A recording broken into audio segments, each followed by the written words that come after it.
அனைவருக்கும் ஆனந்தமான இறைவணக்கம்.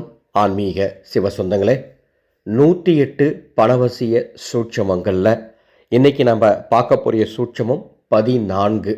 இந்த சூட்சமத்தை செய்ய வேண்டிய நாள் அமாவாசை. எந்த ஒரு அமாவாசையாக இருந்தாலும் அந்த அமாவாசையில் 9 பேருக்கு உணவு தானம் நீங்கள் செய்ய வேண்டும். அந்த 9 பேர் யாராக இருக்க வேண்டும் என்றால், உங்கள் சொந்தக்காரங்க, உறவினர்கள், நண்பர்களாக இருக்கக்கூடாது.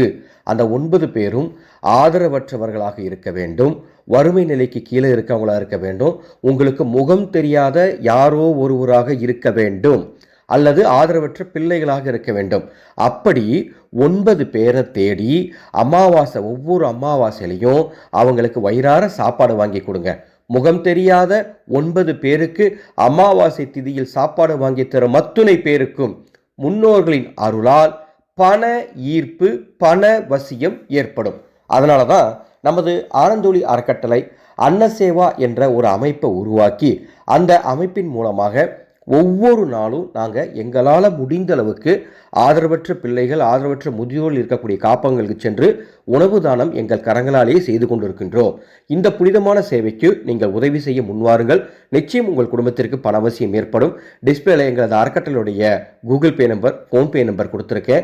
எங்களது வாட்ஸ்அப் நம்பரும் கொடுத்துருக்கேன். உங்களுக்கு ஏதாவது விளக்கம் வேணாலும் வாட்ஸ்அப்பில் தொடர்பு கொள்ளுங்கள். நிச்சயமாக அதனுடைய விளக்கத்தை தரேன். எங்களது அறக்கட்டளைக்கு நிதியுதவி செய்ய விரும்பினா அந்த கூகுள் பே, ஃபோன்பே நம்பரை பயன்படுத்தி உங்களால் முடிந்த உதவிகளை செய்யுங்க. குறிப்பாக அமாவாசை நாளில் செய்யுங்க. ரொம்ப நல்லது. ஆனந்த மலரட்டும், ஆனந்த ஒளி பரவட்டும்.